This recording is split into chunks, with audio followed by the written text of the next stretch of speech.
members, guests, Voorhees alumni, brothers and sisters, ladies and gentlemen, we say to you, welcome once again.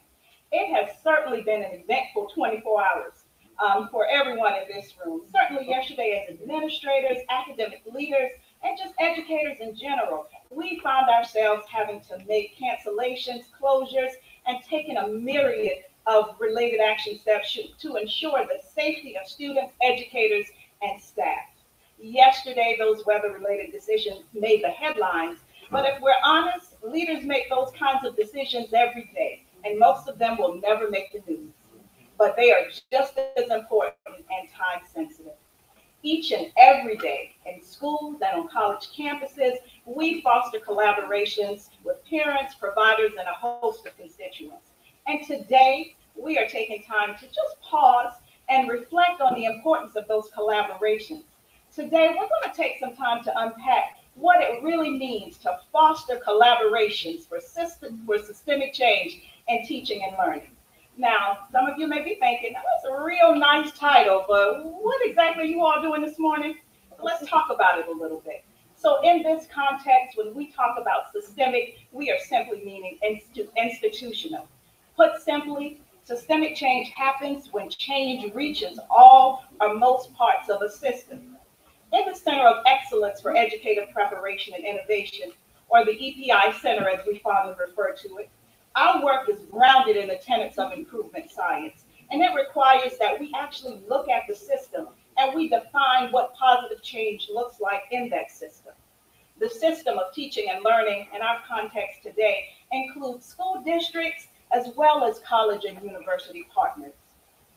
Today, the EPI Center is grateful for the opportunity to engage with two of South Carolina's distinguished superintendents. They will be properly introduced by Ms. Cynthia Pryor-Hardy, from On Point Media, as she moderates our dialogue a little later this morning. And in that conversation, we're going to explore what it really means to collaborate, implement, and innovate. We encourage you to listen intently and to engage openly, because this isn't a sit and get. We're in the library because this isn't going to be a conversation. Today, we want you thinking. And now you might say, thinking about what? So let me give you a few prompts. It's early. Some of you might need to start with the word. So let me give you a thought. It says, brothers and sisters, think about the things that are good and worthy of praise. Think about the things that are true and honorable and right and pure and beautiful and respected. We want you to think. Now, if that was a little heavy because you hadn't had your coffee, I also brought Dr. Seuss, who wants you to think as well. Oh, the things you can think. So he tells us, you can think of some birds. That's what you can do. You can think about yellow, or you can think about Voorhees blue. Of course, I added that Voorhees. Dr. Seuss didn't know that. There are so many things that a thinker can think. Think. You can think anything that you wish. Think left and think right, and think low and think high. Oh, the things you can think of if only you try. So this morning we want you thinking, and we want you engaging in the conversation. Ladies and gentlemen, I invite you to use these cards that are in your folder to let us know what you would like to know more about. So if we don't cover it today, I promise we will in our next discussion. If there is an opportunity for us to engage even further beyond this conversation, we want you to write about it and leave it on the table. This isn't a conversation that ends today. Today, we are simply beginning. We welcome you to this beloved campus. We welcome you to this collaborative space. And at this time, I would like to introduce my colleague, Reverend Dr. Herman Mason, Director of Library Services and Assistant Professor, as he brings you the prayer for this morning. Thank you so much, Dr. Jackson. Good morning to everyone. Good morning. There's so much energy and excitement going on Voorhees campus that the weather can't handle it. It's excited with us, but not in ways that we want. And so we begin these few moments of meditation, praying for those who were impacted and those who were affected by yesterday's storm. Interesting enough, if you were following the weather forecast, there were tornadoes that went in and around near Denmark, South Carolina. But it did not touch Voorhees. And while we're thankful for that, we're also saddened for those who are in the line of destruction. It also reminds us of the daily grace that God gives us. We get grace every day, in spite of what we did yesterday, in spite of what we didn't do, in spite of how we may have treated someone, in spite of what we may have said. Somehow, God still gives us grace. Yes, yes. And for that, we are thankful.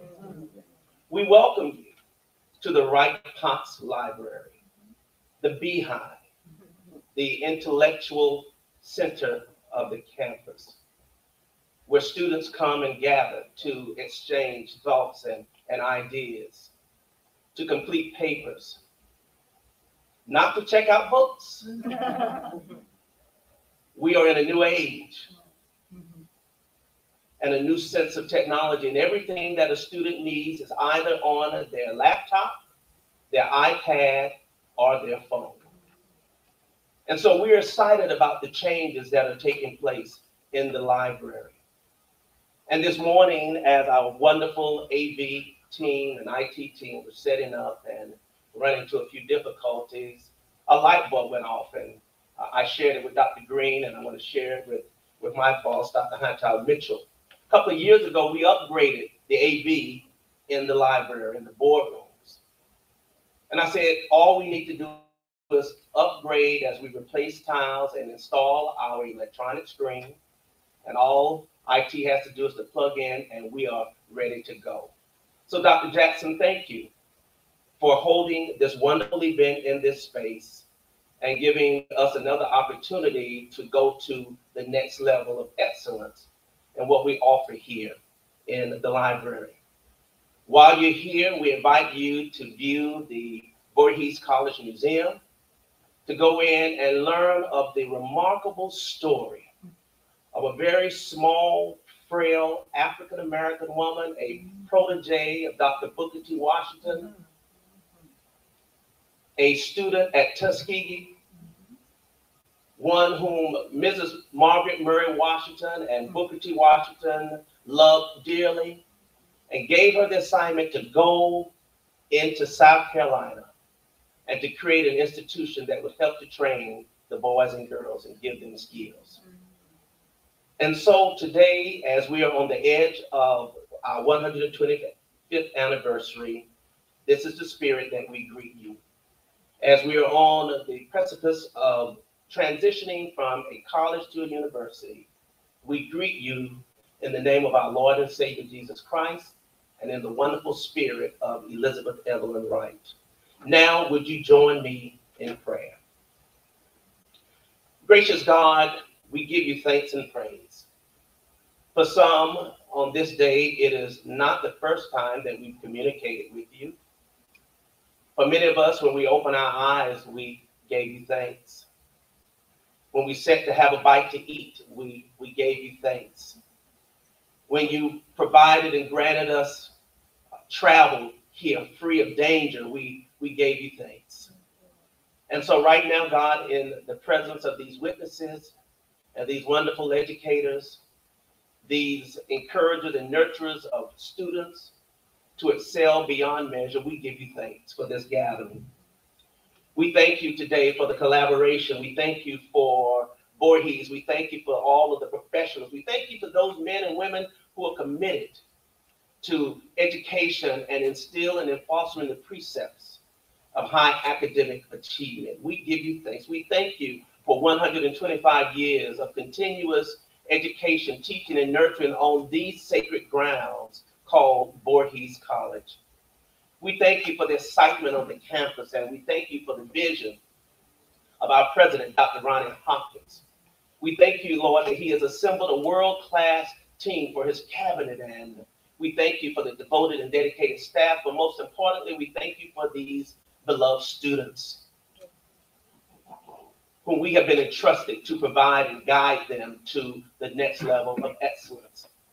And so, dear God, my prayer is simple today.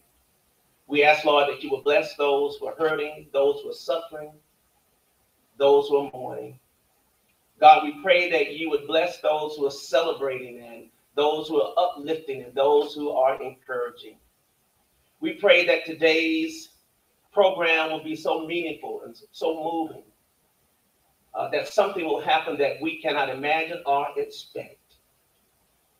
God, we ask that as we transition to university, that you will give this great school all the resources, support that it needs. But most importantly, it needs community. It needs good neighbors, people who believe in this idea of education. And so we offer this prayer to you, and we ask for the success of this program.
Each of you for joining us. So, I'm a little short in stature. So this podium is swallowing me just a little bit. So I may have to do me and step aside just a little bit so that I am not inhibited in any way. I want to properly greet our guests. So let me lend my voice to welcoming you here to Workings College on behalf of our President, Dr. Ronnie Hopkins, our Board of Trustees, our faculty, staff, and students.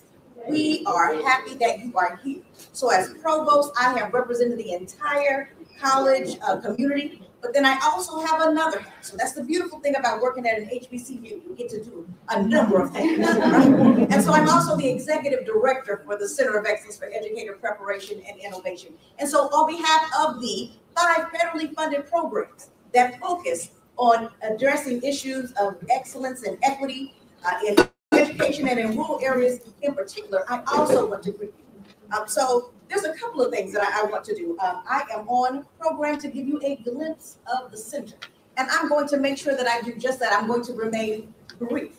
But there's a couple of things that I want to make sure that we highlight because we have a great deal to discuss. And admittedly, very little of it is actually new, right? So the pandemic presented new challenges, but it actually only illuminated and highlighted some things that we've been struggling with, certainly here in South Carolina and in education nationally for quite some time. So the issues in terms of economic disparities and academic disparities, the issue of teacher shortages, the issue of students not necessarily having access to high quality educators, that is not new. But this is what I understand about innovation. Innovation doesn't necessarily require new. Sometimes it requires doing things in a new way. So when Dr. Hopkins called me and shared his vision for how Voorhees College was going to contribute to K-12 education and rural education, what became clear to me once I understood where he wanted to see this institution go, is that we did not need more of the same. We have a number of teacher ed programs, a of certification programs, but yet we still have the academic disparities, and yet we still have the shortages. So we didn't need a new teacher ed program.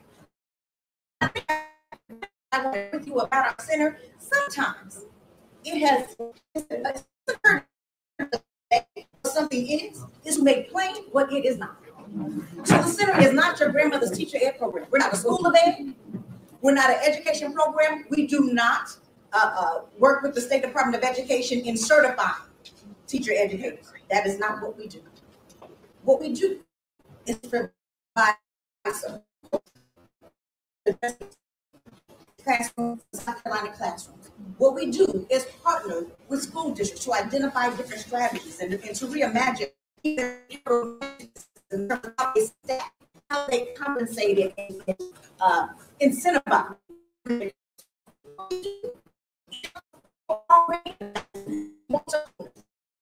Become more effective in teaching educators. That is what we do. We don't assess or evaluate student learning.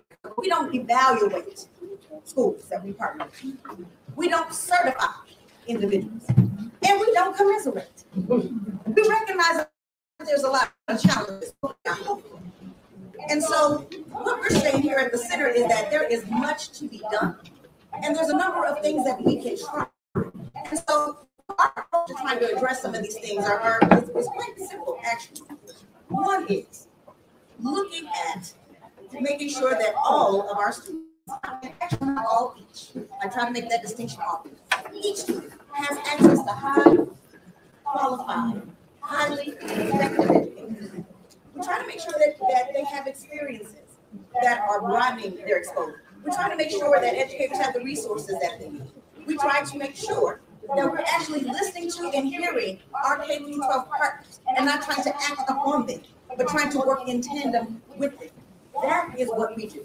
And so, one, it's a very data-based approach through improvement science. It's also a focus on professionalized learning when it comes to competency-based pieces. So we want to make sure that we are clear about what individuals need. We know that educators often need agency and how they learn and what they learn because they have the metacognition that we talk about.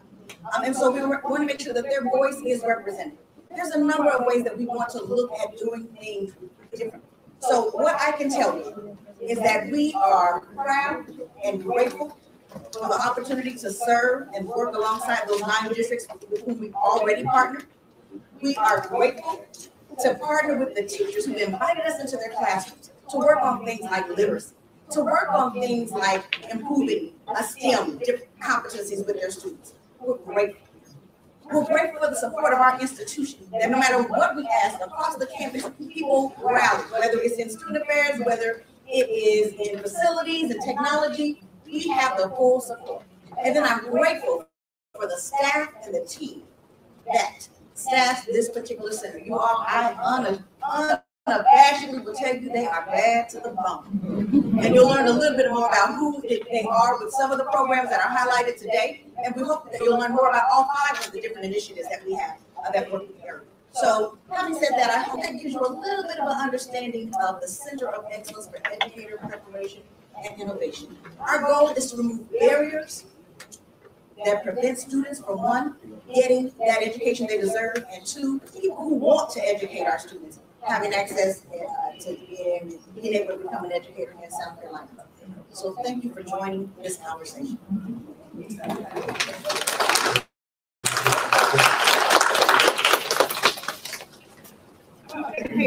My co-host standing right here, and in the words of the scholar Biggie Smalls, if you don't know, now you know. We'd like to take a moment to add to that level of knowledge that's already been shared by our provost and executive director, and we would like you to see our inaugural EPI information video. And so we'll have that to play for you at this time. So if you can just take your attention to the screen.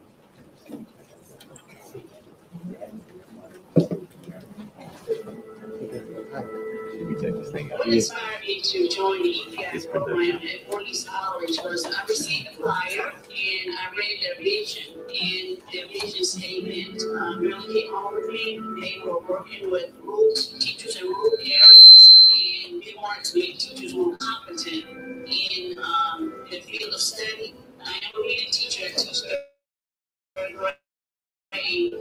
So I knew that that was something I really was interested in. The Voorhees College Center of Excellence for Educator Preparation and Innovation was really born out of a historic commitment to education from the institution. I'm pretty proud of the fact that Voorhees College is one of two and the first historically black institutions founded by an African American female. Not only was she African American, but she was in her very early 20s. And not only was she a young lady, but she was a school teacher. And so it is only fitting that at this time we really focus on making sure that there is equity and access in rural areas. That's what our institution was born out of. And so the center was established because we've got a couple of challenges here in South Carolina. One of which is that we have a shortage of teachers. And we certainly have a shortage of teachers in rural areas. And as a result, we've got students who don't necessarily have access, in the broadest possible access, that is, to high quality educators. We know that it's critical that we make sure that that is no longer the case. And so the work of the center is really established to address those issues. One of my most memorable experiences as being a fellow with the EPI program is we had to do a video lesson. And after the video lesson, we were had a conference with our coach. We have a swivel, we do the lesson, take the lesson, and then she can upload the lesson to her, and she reviews it, and then I do a reflective piece on it, and she does a reflective piece on it, and then we conference together on it. Her ability to look at the video of what I had of my teaching, and then give me some great feedback and some ideas on how I can improve myself and make the lesson better, or some things that I've done in the lesson that could be better. As such, we've got several different federally funded initiatives at this time that really serves as the seed funding for our work. Our work is far beyond what the federal initiatives are designed to do. But ultimately, we are working with school districts. We're trying to partner with them. Because one of the things that I recognize as a former dean of education is that often there is a chasm between what happens in K-12 schools and what happens in educator preparation programs. And so we want to bridge that gap. Our goal is to really lean into the word innovation in our title. And so we're not saying that we've got the answers to the issue of academic achievement. What we're saying is we want to try. The impact I want my students to gain from this whole experience of me going through the EPI program is that they know that I'm in school. So I tell them I got class today, I have class tonight, and I'm a teacher, I'm still in school, I'm a lifelong learner, and I want to impart that with them. I want them to be lifelong learners also. Anything to impart on them or give them is the strategies that I'm learning to make them better readers, because I'm working with the who struggling readers. So it's one of my main things. If there's a partnership between the educator preparation programs and K-12 schools, if there's a partnership with the parents, if there's a partnership with the community, then we can actually make some gains with addressing some of the issues. The shortage exists, not because there's a dearth of educator preparation programs. There's more than 30 here in the state. Those are traditional programs. And then there's about 4 or 5 non-traditional programs or alternative certification programs, if you will. But even with that, we still have a shortage. We didn't need a new program or new educator preparation provider, which is why we established the center. What we needed was a new and a different way to look at how we prepare educators and how we make sure that we put access into sound classrooms. And so that is what the center is designed to do. The EPI Center support to educators in Dr. Green, as the founding dean, tell us a little bit more about that degree and what makes the Voorhees program different. So the Master of Education is the degree in teaching and learning. And so the concentration for those South Carolina teachers working with our EPI program is PK through 12 education. Now this is what's different.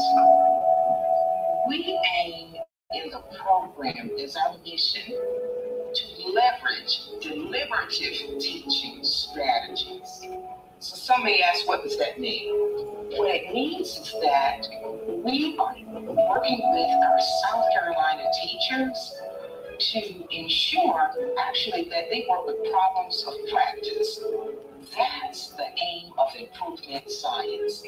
That's our methodology throughout the entire program. And through that methodology, we are very clear that we're preparing educators to be scholar practitioners.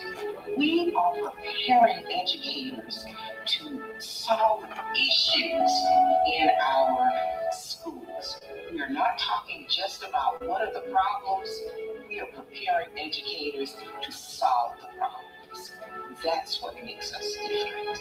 At Voorhees University, we know incredible learning experiences are happening in South Carolina public schools. The Voorhees family joins our teachers and leaders in celebrating these achievements. But we also know another reality. Teacher shortages have been a challenge for years. School leaders say the pandemic has exacerbated the problem, and we're seeing higher than normal teacher vacancies. The teachers who are in our classrooms say they want and need the agency to make their own professional development decisions. The Voorhees Center of Excellence for Educator Preparation and Innovation was designed to address each of these realities. The EPI Center provides innovative pathways and professional learning opportunities for currently certified teachers as well as those seeking to become certified. We are committed to providing individualized, competency-based instruction, micro support services, and coaching to help South Carolina educators achieve their goals. I am Dr. Tondalia Jackson, Director of the Center of Excellence for Educator Preparation and Innovation. We don't pretend the EPI Center has all of the answers. What we offer is the opportunity and agency to help school districts as well as current and aspiring educators move towards their next level of excellence. Visit us online to learn more about how we can support you.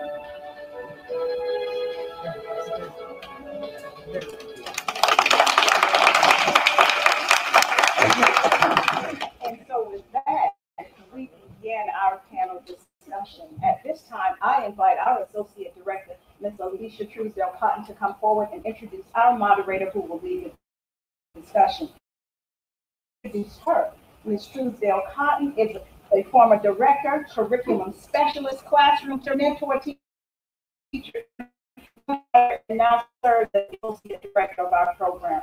We are excited that the team here at the EPI Center, we're all certified teachers in the classroom. So we don't stand from a platform to tell you what to do. We say we understand and that together we can work towards those solutions. And so now let's talk about what that looks like. And I turn it over to Ms. Truesdale. Thank you. Would you use the microphone, please? Absolutely. Thank you. Thank you, Dr. Jackson. Greetings. I have the pleasure of introducing our distinguished moderator, Mrs. Cynthia Pryor Hardy. Mrs. Hardy is a communications executive and owner of On Point Media, LLC, a South Carolina-based public relations and broadcast media company. Her weekly Sunday evening radio show, On Point with Cynthia Hardy, is #1 in the state.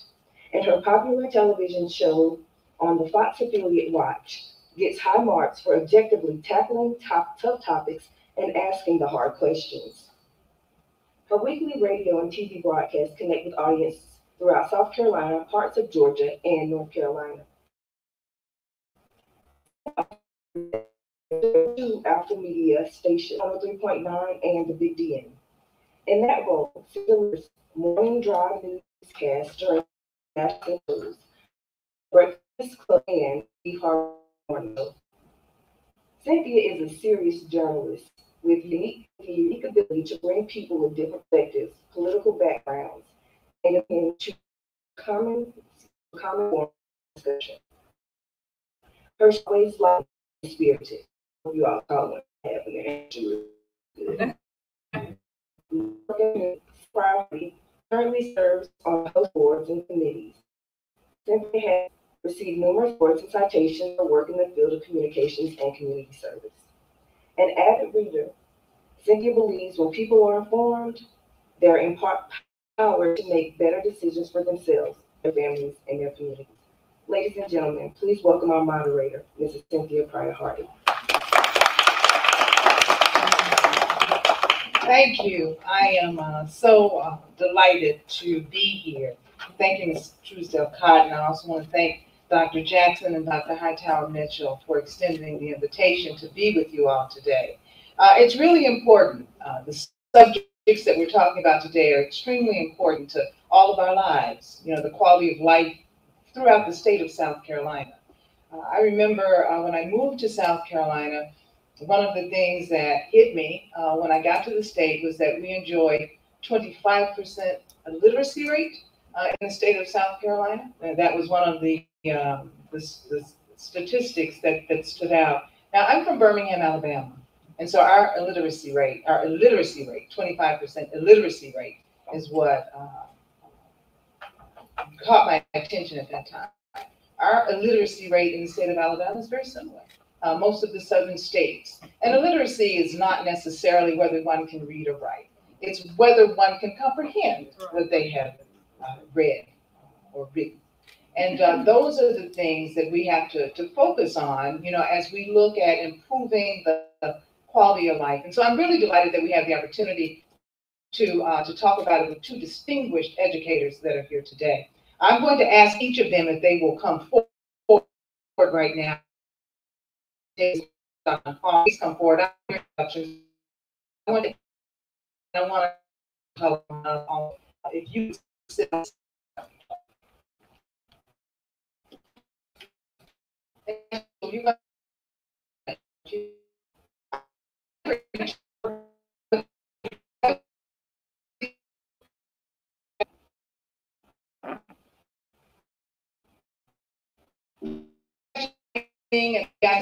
Let's give a big round of applause. Bigger, bigger, bigger, bigger, bigger.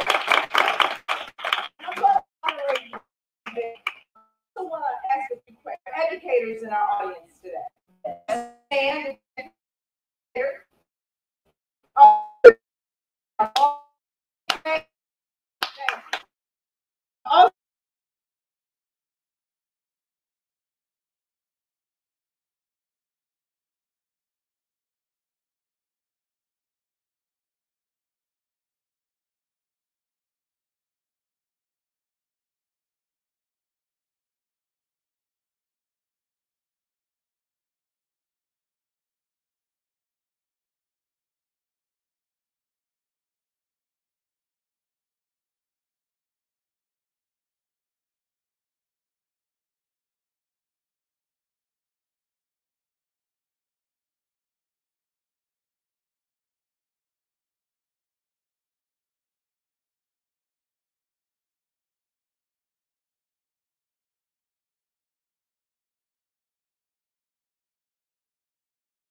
be able to be strategic and deliberate about how you use those resources. Because sometimes funds come, but people have ideas about what they want to happen with those funds, and so you're not necessarily able to make sure that you're using them in a way that's really meaningful to your particular content. So we try to not go in and pretend that we've got the answers. We really do try to listen to the districts and find out some of the things that are their priorities. Of course, we've got some priorities from the federal government that are attached to the funding that we provide. But most importantly, we're on Lizzie's legacy. We are focused on our founders, and we want to make sure that it's about rural students and making sure that each area has what it needs. And one follow-up question, South Carolina is 75% rural, which creates its own set of challenges, when it comes to technology, broadband, but also when it comes to talent pools, because as Dr. Tulloch mentioned, oftentimes the kids want to run off to what they consider a bigger city. And so I'm asking you now about your focus on the rural areas and how significant that is. It's more than significant. What we know is that there's several different issues. Them have their challenges, so I won't be dismissive in that regard. But there's several things. So we know that Dr. Tulloch already mentioned, and we have as well, that the talent pool sometimes is limited because many people don't necessarily live in that particular area. So you've got to have a reason for people to want to work in your particular district. The other thing is that other districts cherry pick sometimes. And when they find out that someone is talented in a particular district, a rural district, and really adept at working with different kinds of students, they will seek them out. And so these districts have to care about is with rural areas. Some people think, because they're small, they don't have as many challenges. Not all of them are small, but because some of them are small, they don't have that many challenges. But the work is the work. That's right. So you've got to provide high quality education, whether it's 10 students in the room or 20. And so people miss that sometimes and think that is not necessary. The other is when you're larger, though, you've got lots of different moving parts. And so just trying to coordinate all those pieces and making sure that you're moving in a direction that is going to a rural district forward, even though there are challenges that geographically is a challenge. So we recognize that. Dr. Foster, Dr. Hightower Mitchell mentioned a moment ago that it sounds like you're working. Yeah. Yes, sir. Go ahead and do a 1, 2, 3 for me. 1, 2, 3. 1, 2, 3. Okay, that's good. So you've got a lot of moving parts, and you also have a number of distinctive groupings that you have to all move all at the same time in the same direction. Can you talk to us about the significance of EI? Yes, ma'am. But before I get into that, I want to take an opportunity again to thank Voorhees College. Yes, sir. Dr. Hopkins and Madam Provost and Ms. Jackson for allowing us to have the opportunity to have this discussion. It's not an opportunity that is often provided to have an honest dialogue. As I look in the audience, I see some individuals from our school district. I'm going to ask them to stand as well, because when we talk about teacher recruitment and retention is also an important part. So we have to think about work every day that we do it. So if you work for, I see our teacher of the year,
commitment to what it is she's doing now, not only as a college student, but also she stood up when they said she was an educator too.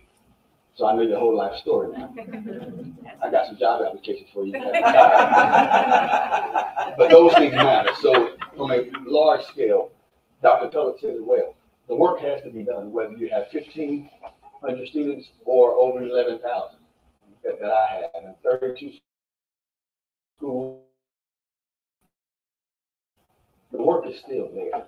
So the partnerships is contingent upon need to have stronger foundational partnerships that are able to have transitional skill sets across communities and cultures. Because some parts of my cultures, school community, are completely different than the others.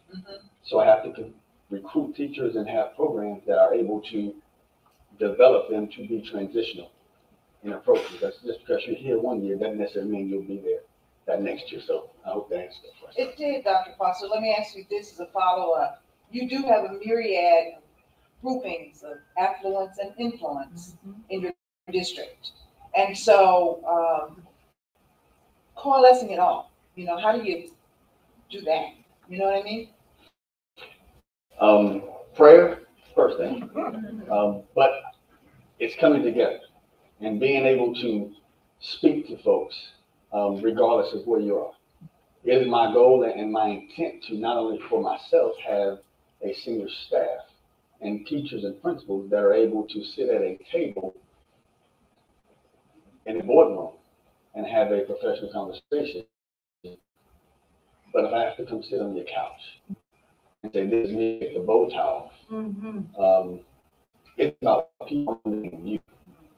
It's not what you can do, because people don't care what you do for them if they don't know who you are. It's again going back to educating the heart of a person. You take this little black boy who grew up in the projects in Greensboro, North Carolina, with a single mom who had every single risk factor of faith. My and for me to be.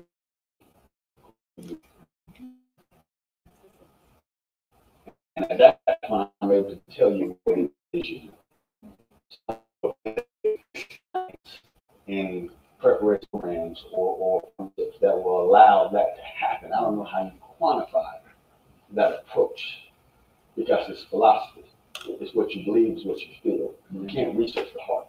It's just something that you do. So, it's a dynamic of understanding people. I'm not the smartest in the world.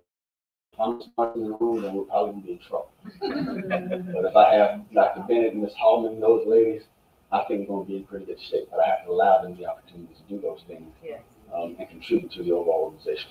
Thank you very much. Dr. Jackson, I do want to ask you about individual plans and individual approaches when it comes to the partnerships that you have. As we listen to Dr. Tulloch, and we're coming to you next, Dr. Tulloch, and we listen to Dr. Foster about what they're working with, then it is really clear that you have to, as director of the center, you have to be very aware, especially when you devise your efforts and your plans to effectively assist. So one of the key things that we do with our partnerships is we use the word individualized, and that's for a reason. We are on the phone, we are in a Zoom, or we are at a building. Our partners here today can tell you that we are accessible. We understand what it is that they need, and we know what the center is able to provide. So we see where those two things meet in the middle. We don't have a tailored approach. Our partners can speak to that. We have a tailored approach, excuse me. Our partners can speak to that as well. We don't come with a cookie cutter. Well, this is what we're going to do, and what we're doing in Orangeburg, Dr. Tulloch, we would like to do this now in Calhoun. It doesn't work like that. So we really focus on making sure that we're meeting the needs of our district partners. And the only way that can happen is through conversation and dialogue. And we're intentional about doing that. We make ourselves accessible. A lot of folks in this room have this number that sits right here. And that's for a reason, because we want to make sure that when you need us, that we're able to respond to that need. When we see the need to pivot, that we're able to do that as well. As our provost had shared earlier, the fact that we don't speak to the Department of Education. They don't tell us what to do. We certainly build our programs, understanding what is required for educators. So our focus is not less than. Actually, in many cases, it might be more than. But we have the ability to pivot without all of the red tape and some of those barriers that may come. So our partners get the opportunity to have an individualized partnership with us, and we pivot to make sure that we're serving their needs while also meeting our responsibilities to our funders. So Dr. Jackson, can you kind of sum up the relationship that you had with Dr. Tulloch's district and then the relationship that we have with Dr. Foster's district? Absolutely. So I'm grateful for both of our superintendents that are here, and they have key individuals on their staff. So in addition to the opportunity to work with Dr. Tulloch, he was right there when we went to his district to deliver swivels to his teachers. He was there at the district office on an evening when he could have been many other places to greet our team, to actually be there and to, as we were providing equipment and provisions to his staff. We're grateful for the conversations that we're also able to have with Dr. Cynthia Wolf, who is also leading that charge through our various partnerships. The same with Orangeburg District partners. Dr. Foster is always responsive to our communication, and he has Dr. Andrews Carter-Sims, who serves as that liaison for our partnership. Always responsive. I have cell phone numbers for both of those ladies. They have our cell phone number as well. I have not sent a communication that hasn't been returned. Sometimes Dr. Tulloch gets the gold star in a matter of moments. I send it and he responds immediately. Dr. Foster, you're not far behind. So just to be clear, you're very responsive as well. And so again, they work, but as Dr. Foster shared earlier, the superintendents have the work that they do are so massive. I don't expect to be able to communicate directly with these gentlemen all the time, but I'm grateful that I can and that they respond, and I'm also grateful that they have liaisons that serve as the day-to-day and carry out the work with our center on a day-to-day basis. Okay, and Dr. Tulloch, do you see then the relationship that you have with EPI, the objective there to actually improve the current teachers and then to attract new teachers as well? I think that's the premise of the program. What we're seeing is, and again, I look to the audience, we've got a number of staff that serve in different capacities for our district in regards to training teachers, and also we've got some who aren't in the room who are very important. Those who are being trained, teacher assistants who are going through the program to become certified teachers, so that in a couple of years, they will then become the teachers in the classroom who are hopefully serve as models for others to join the program as well to become certified. So the alternative pathways program and certification is huge for us. And the relationship that we have with the center really helps that for our district. And can you tell our audience the difference this intentionality will actually have on your end product? Well, and that's probably because it just gets longer and longer. Because we're a small community and a lot of our staff comes from the community. Hopefully some young person is watching a teacher assistant today and say, wow, they became a teacher. And that young person will go to school and it's not a business to start, but become an educator. And so are you seeing teacher assistants get on track to become teachers? Tell us about it. We have a number of staff, and I look up Dr. Foster, so I was waiting for our principal to come in, so I'm going to ask that the Calhoun County people stand up now just to be recognized, those from our district. All right. Thank you. Dr. Nelson has in her building several staff members. Dr. Nelson right here? In the back. Dr. Nelson in the back. Okay. She has a number of staff in her building who are going through the program as teacher assistants to become certified teachers. So that will help us increase our talent in the years to come. That's tremendous. I mean, that really is tremendous. And to think, Dr. Hightower Mitchell, that, and maybe the state does have a plan for that, you know, but to see it actually occurring in real time, and knowing that with a partner whose mission is to make sure that it happens, that the likelihood of occurrence shoots up really high. So, one, thank you for letting me speak to that. So I want to be abundantly clear. We value the South Carolina Department of Education and the standards for instruction that is delivered about making sure that high quality education is clearly defined. We also want to make sure we have educators who are able to be certified in the state of South Carolina. We're not asking anyone to lower any standards. We don't need to lower the bar. What we were asking to do with our center is to be able to be deliberate and intentional about how we took people to the bar who needed that assistance. And unfortunately, in traditional teacher ed programs, it's very limited. They are now, because they're in trouble, being a little bit more flexible with how they're letting people become. I think also because you're here. But we've been very vocal. So there's a couple of people in the room who know that I spent 5 years at the South Carolina Department of Education working with all 30 at the time schools of education at the state. My job was to ensure that they met state and national standards. So doing the accreditation visits, that's what I did. So if Voorhees wanted to become a traditional teacher aid program, we just would be. I'm the person they sent proposals to when they wanted to start a new program. What I was clear about is that several of our programs were being closed because they were playing that particular game, not because of the standards or the accountability. It was that, so let me give you an example. People talk about having a recruitment issue. I don't necessarily agree with that.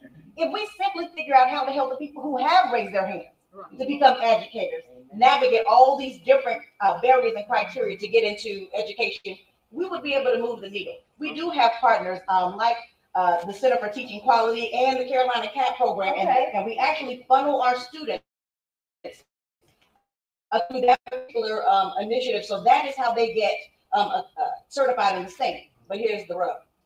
The State Department, Kate, that's their problem. We get to work with who we want to as long as we want to. So if a student wants to continue to try to work on practice, we can support them in that work without having a timeline by which they have to. That's important. Absolutely. Does anybody want to speak to why that's important? Sure, thank you. I'm Tria Grant, Director of Carolina CAP, which is the certifying body for the educators going through one of the EPI pathways. Praxis is a barrier, and it's been a barrier for years. And every district we talk with, that's one of the first things they say is the barrier to get folks in. So to have a partnership with the EPI Center to help address that barrier is crucial. They provide that service, those resources, that support, so that when it's time to go through the certification process, that barrier is removed. We've already addressed it. So it's a crucial partnership. Yes, Dr. Foster. Yes, and hearing that conversation, I've often told people that certified doesn't mean qualified. Okay, and I've had a conversation with the state superintendent about this very thing. Because we have individuals who just graduated from Carolina CAP, and 5 of those are in the classroom now. You're looking at an individual who started out as a teacher aide. Now, if I can go from a teacher aide to a superintendent, you know, it took me a few times to pass the practice. It's all right. Can I tell you what I call that? Full disclosure, yes. It's called a testimony, a T-E-S-T, a moment. When you're able to pursue and persist. So when you're looking at circumstances like that, you're able to go in many rural schools in a number of districts. And you may walk into a classroom and say, that was an outstanding teacher. And the principal may turn to you and say, well, that's the aide. Right. The teacher out today, he or she's sick. Absolutely. It happens often. So again, certified doesn't mean qualified. So public schools, K-12 in particular, in my opinion, should have the flexibilities that some of our counterparts have in regards to teachers and accessing the classroom. Now, do I believe that there are ways that we can manage effective instruction delivery and preparation? There is. And accountability is nothing that we're afraid of. It's something we live with every single day. But it's access. And I can tell you that there's a disproportionate number of African Americans who are held back because of a test. So therefore, if everyone wasn't blessed as I was to have an African American teacher, I had a number of them growing up. I went to a predominantly African American high school in rural Bethlehem in North Carolina. But in elementary, I had one African American teacher. The whole time? The whole time. Miss Hawkins, favorite teacher in the world. High school, middle school, that changed. So disparity is impacting a particular population that doesn't necessarily mean they can't provide high quality instruction to kids that may look like them. Those are just the facts. And those things that we need to address by alternative certification routes and partnerships. Dr. Sojourner is sitting there too, and I overlooked her. When we talk about partnerships, people may not know who she is. That was a joke. Dr. Sojourner, raise your hand. She's been doing this a couple of years. she's a huge proponent of our partnership. And when there are certain people in the state that call you, you better pick up the phone if you want to survive. She's one. So the partnerships with her, understanding it from this superintendent, the coach communities has been a huge asset to us. And I wanted to publicly thank her for that as well. Because as a superintendent, in this day and time, there's a level of trust that comes along with your partnerships too. If you ain't never done it, I may trust you, but it's not going to be as quickly as I would trust that young lady right there. So I just want to take an opportunity to say that.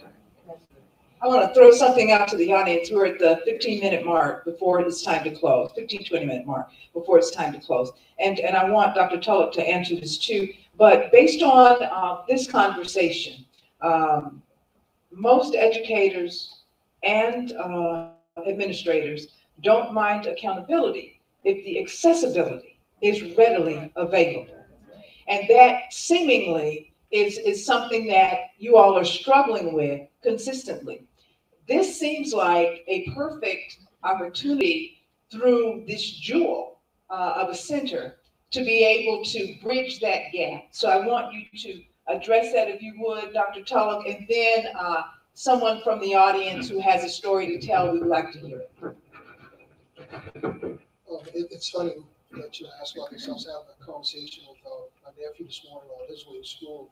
He was told he has to take Terranova, and was told it doesn't help. Don't worry about it. So my sister called and explained to have me explain to him about accountability.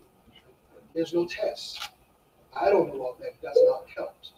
I don't mind taking the test. I don't mind the accountability, but we have to realize that the resources to be assessed on this test are quite different. They're different in Calhoun County from what they do in Orangeburg County, and it's certainly different in other districts as well. But the relationship that we have with the center provides us some of those lacking resources that we just can't provide on our own as a district. Money, one. We have the ability now to provide sign-on bonuses for teachers. That's big. Yeah, that's huge. Right? That's bigger than big.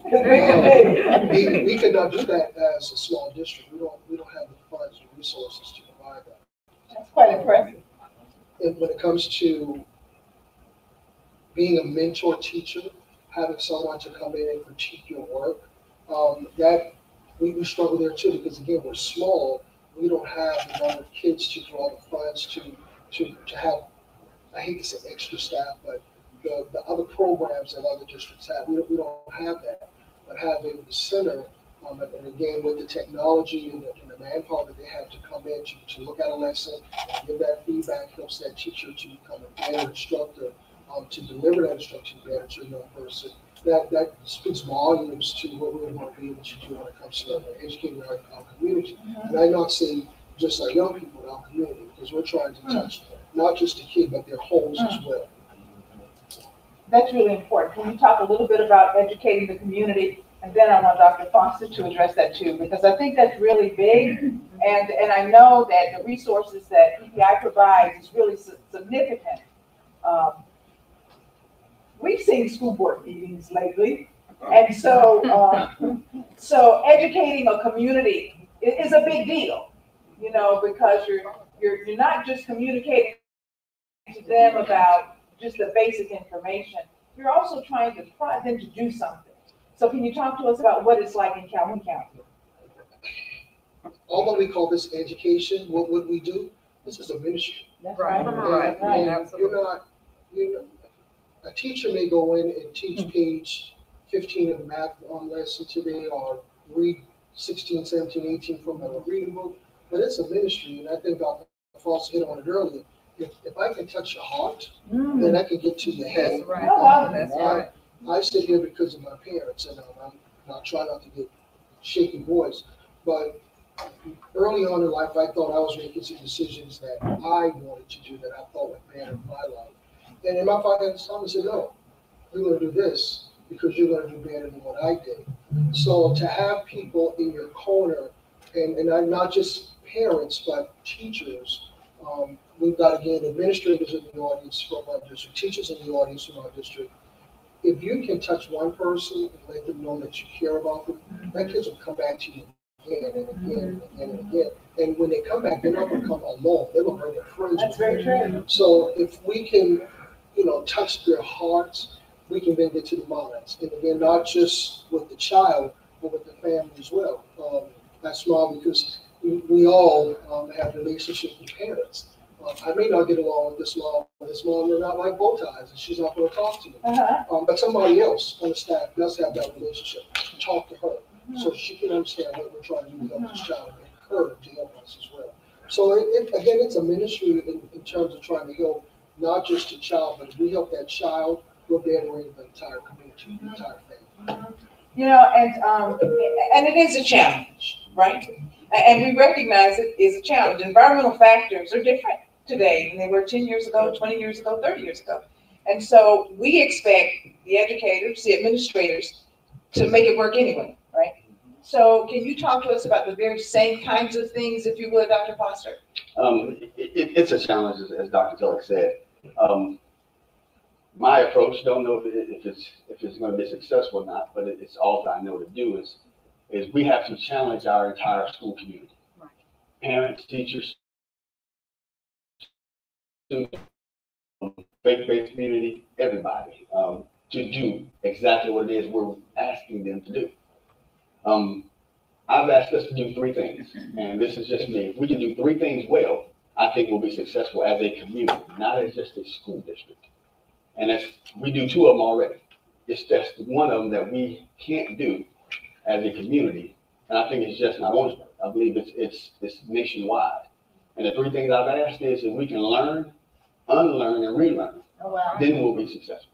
Learn, unlearn, relearn. Now we can learn. That's what we do. We're in the business of learning. We can relearn something. Our problem is we can't unlearn the things that are not helping us so that we can relearn the things that we can't help us. So the pandemic for me has been just that eye-opening experience, is what we've always known that has worked. And we have substantial research to support this practice has worked. Now I have to unlearn to relearn something that I don't know or have the confidence in will yield me the results that I had before. But I can tell you one thing, that what I'm doing and what we've done historically in education prior to the pandemic specifically will not continue to yield us the highest levels of results that we've seen in the past. But if I take that concept and place it in the same context of rural communities, where sometimes we may move a little slower because of historical impacts, all those things matter. The speed of trust is something that I believe rural communities have to deal with each and every day. Because we don't trust very well because of the circumstances that we've had to endure. I know especially in Orangeburg. When I think about the Orangeburg Massacre, the history of what happens, and even going back to when slaves were brought over here, what that area meant. So that lack of trust slows our progress in our thought process. So in learning, there's some things we have to unlearn. And we have to also be able to establish a foundation of trust in order to continue to move forward. Certainly. It just occurred to me, Dr. Jackson and Dr. Hightower Mitchell, that the founding of the college is based on education and by an educator. And for you to have the Center for Education with the potential to make real changes across the state of South Carolina is really important. So I want to ask you all to comment on that each, and we'll start with you, Mitchell, and then Dr. Jackson. So we understand that this is a ministry.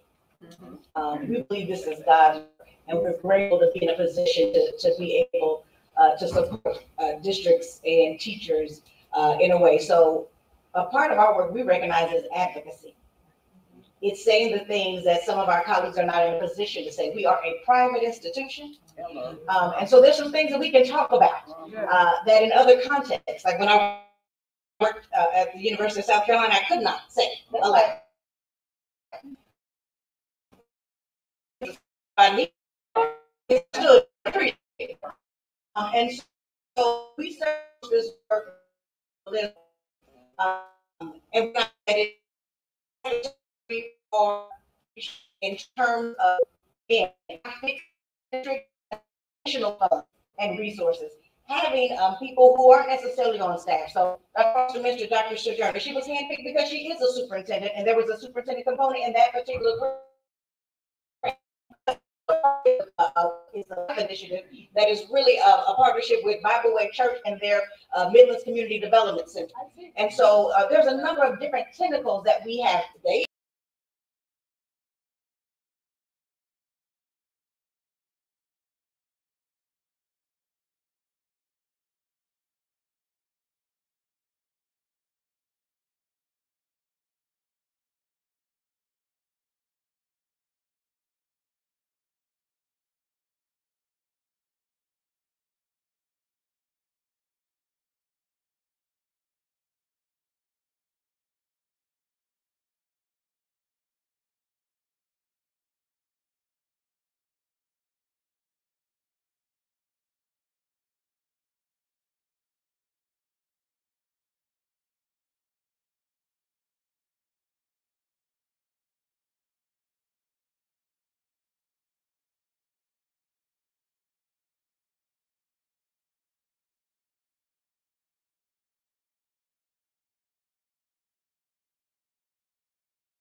individual, not just with alternative certification, but in addition with a master's degree.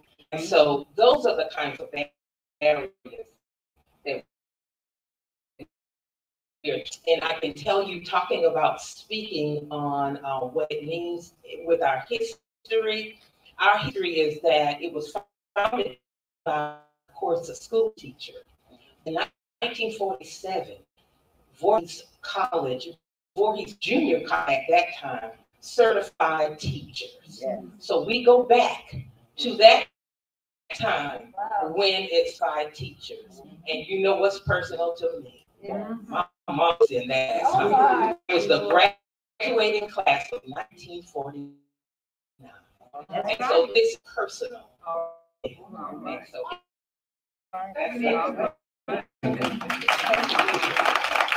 from the audience, let us know who you are, where you're from, your comment.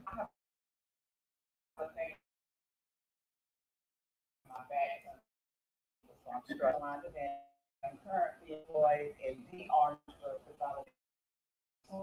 the leadership of DrFoster. Just to mirror back or pivot, ladies, opened with where you said the improvement every level.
To become certified.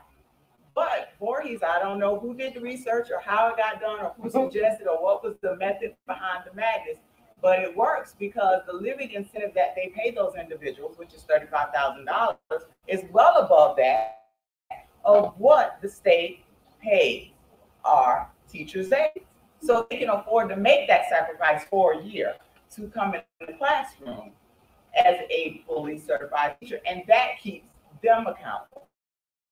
So accountability on every tier, every level looks different for everybody, and it allows you to be or the me in relationship. which I can honor that this program, DrFoster, does that because I was one of the victims of that conversation on the couch. He does have those. That was a full-time Yeah, conversation, really? he has a conversation. So just to I hope you take your accountability from the critique because just in year one, you're doing what you said you were doing. You're living the legacy of your founders. So I just wanted to, you guys, kudos for all that you do. Yes. Some comments from my audience. There's another. Okay, yes.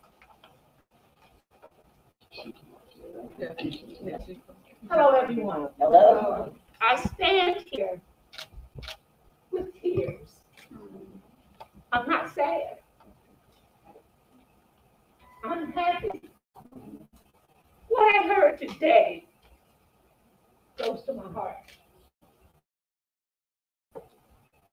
Because you can be a G. You can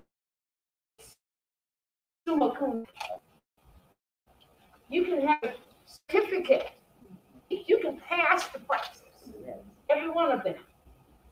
But if you don't have the heart work, and that's what I heard today. Yeah. The heart. And only thing I ask, take that forward. Do the other, but have that heart. Because once one is that,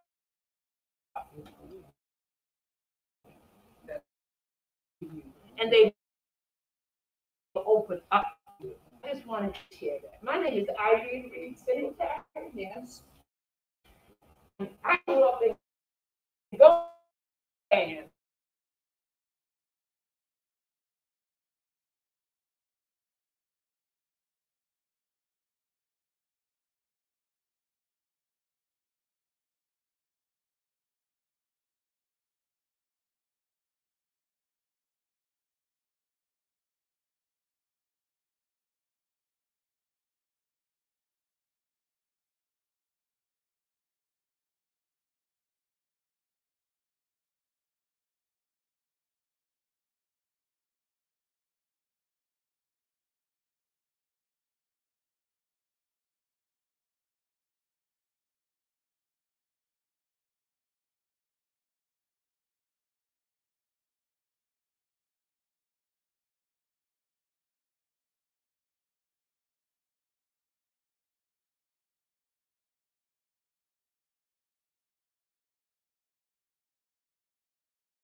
if students even live.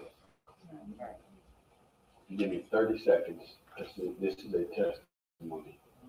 I've been at this job for 20 months.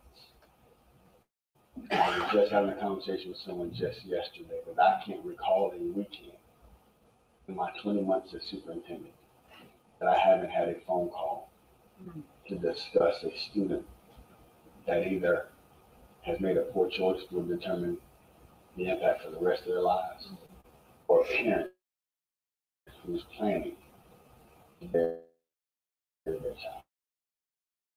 3 months. The phone off.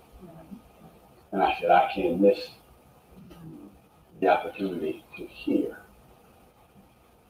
if a child's life has been changed.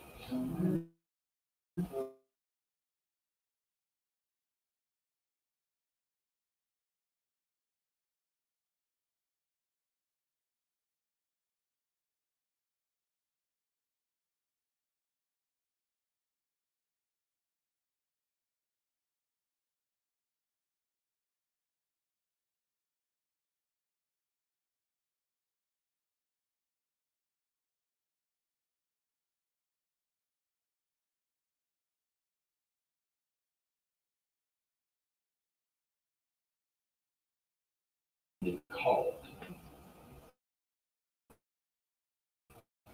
And you wonder what you could have done to stop. So thank you for the honest conversation, and I hope that everybody here moves forward with that belief and understanding that this is about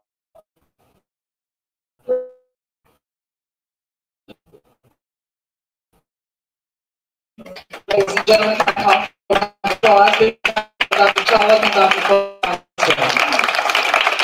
And thank them for their candor today. Dr. Jackson, I said I wasn't coming back, but I am. I would like for you to tell us what we can do to be in support of you. What would you like to leave with us so that direct and just to give kudos to the significance.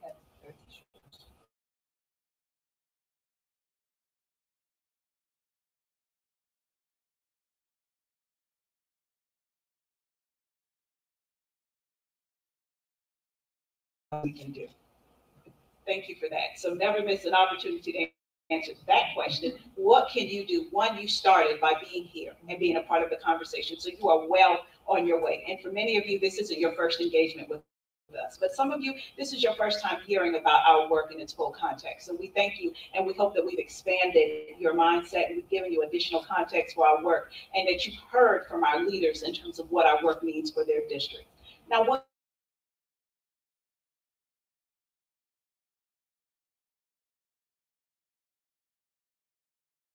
administrator here, we want to know we can support those teachers who are certified through some of our pathways, and we would need the support to become certified. Let us know how we can do that. You've got cards in your packet. They're there for a reason. We didn't want just one more thing to print. So we want you to write something on it. So folks work hard to make sure those cards are in your folders. So don't leave us empty-handed. But seriously, tell us what you'd like to know more about and how we can support the work in your building. If you are a teacher and you're not currently a part of our program, these funds to support you and your growth as you look to change students. If you are a faculty staff member here at the institution, you are also part of this community. Let us know how the folks in our program can benefit from the services. If you are a dean, and we have two of them there, I think two. If I missed anyone, please accept my. Okay. Absolutely. So we certainly thank Dr. Whitaker and Dr. Hemby for being a part of this conversation. If there are programs in your academic school that our participants can be a part of, let us know. If you are a director or administrator here on campus, of course you're serving the Voorhees community, but our participants are now part of the Voorhees community. How can our teachers and our folks looking to become teachers be a part of that work? So whatever role you serve, if you are a community constituent, you either go to church, you go to the grocery store. If you don't go to church, you go someplace where you see others. Tell them you have been a part of conversations and networks. We all know that person or those people who probably could be served by this program. Let them know. Let it not be for lack of information or access. So we are new. This is our first year, and our messaging is getting out there, and it only happens because when you leave here, you don't let the conversation stop here. Dr. Seuss said, oh, the things we can think if only we try. So I'm asking you to think about, if I haven't said something that addresses you personally, then tell me how you can be a part of our efforts. We want you to serve. We want to know how we can serve you, and we want you to be part of our message as we seek to serve the community.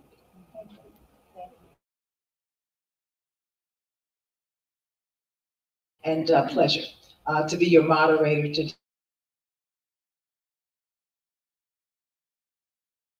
today. I'm going to now introduce Dr. and the Executive Director of the Center of Excellence for Educator Preparation and Innovation. First, please join me in giving Ms. Cynthia Hardy a round of applause for doing an excellent job at moderating this conversation.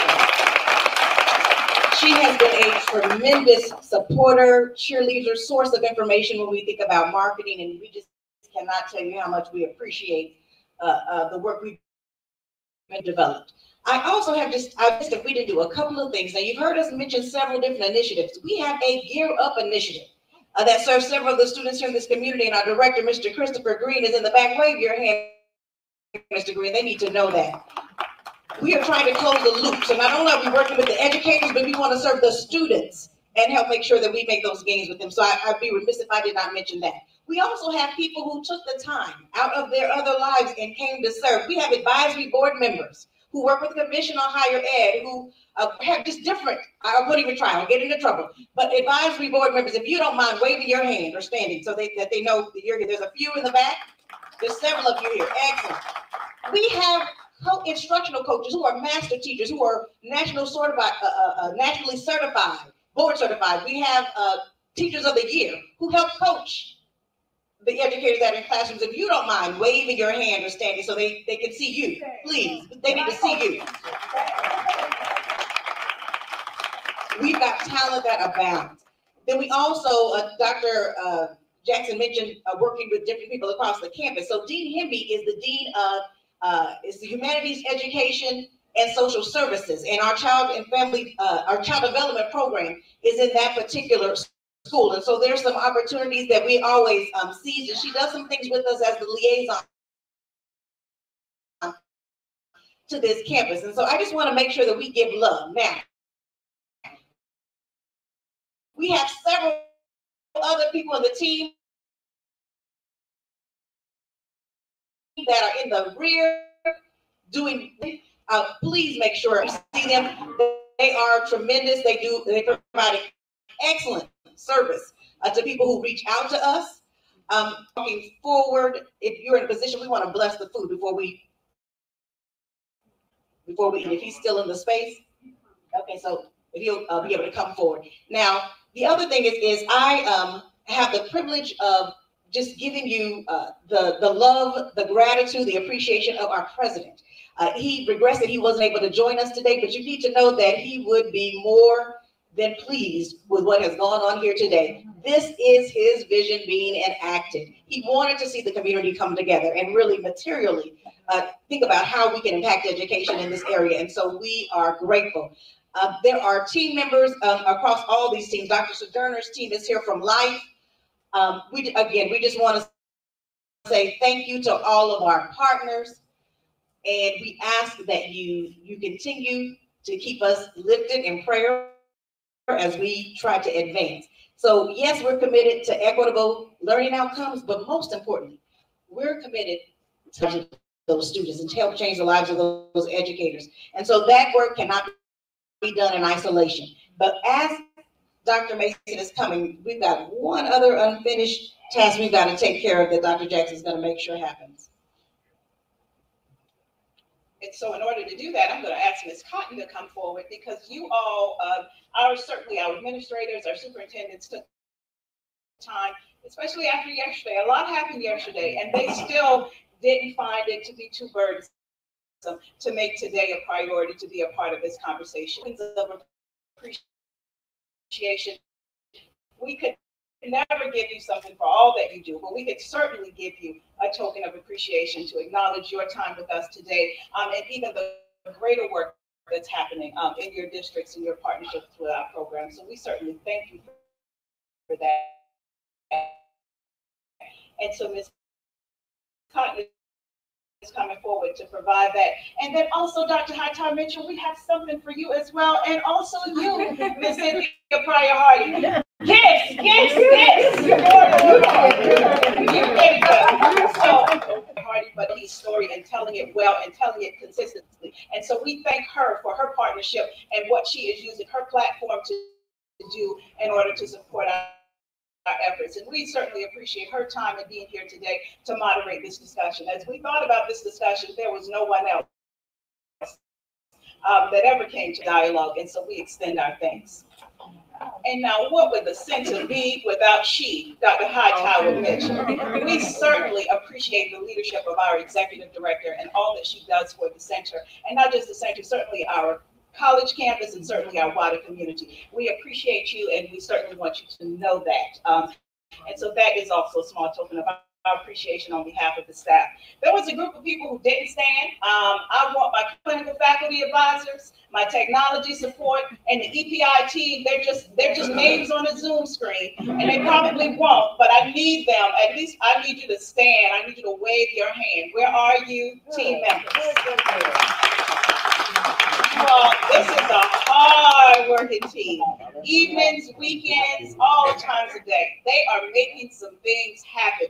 We don't keep bankers' hours in the EPI Center. Don't look for us. We're in somebody's district. So we are everywhere doing our best to serve our community. And so these folks work hard. And this young lady to my left, Ms. Alicia Truesdale Cotton, another soldier I could not do this work without. So I certainly appreciate you and acknowledge your efforts as well.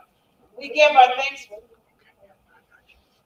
Dr. Jackson, you have done a wonderful job putting together this event, and we would be remiss if we did not take an opportunity to say thank you. Mr. Rogers?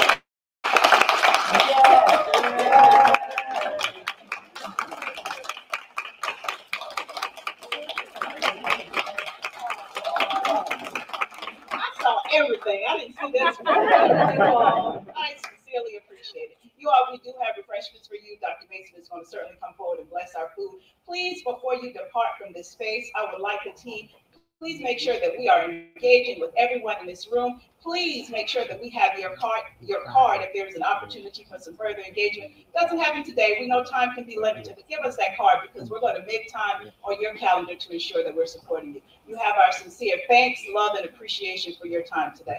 Dr. Mason. Church announcements, you all, we are in the midst of an inauguration week. We have several activities going on. We invite you to join us. We have our Founders Day celebration tomorrow. We have our President's inauguration on Friday. We've got a gala on Saturday, and we are going to church on Sunday. So please do participate. You're invited. The other thing is, you all, you notice the IT folks, they have had to move equipment from program to event, and we just want to acknowledge the effort and the work there. So thank you. You know, that's not a small feat.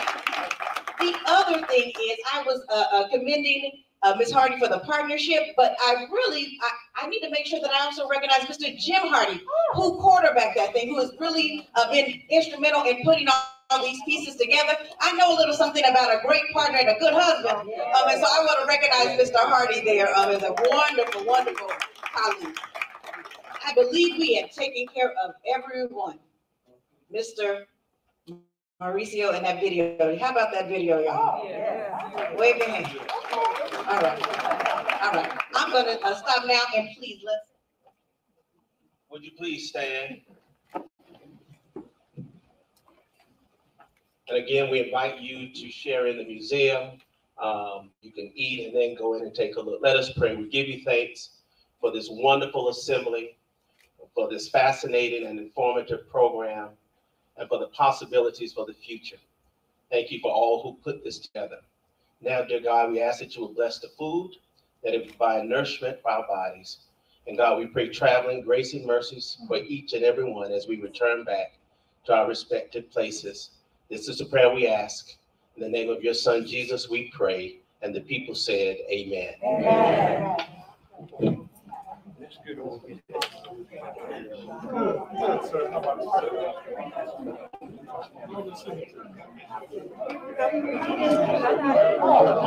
That was great. Did it work out? Thank you so very much.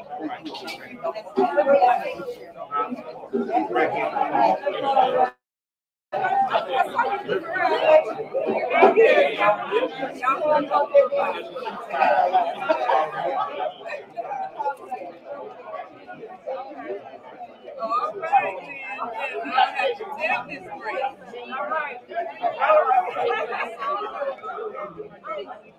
Hightower Mitchell.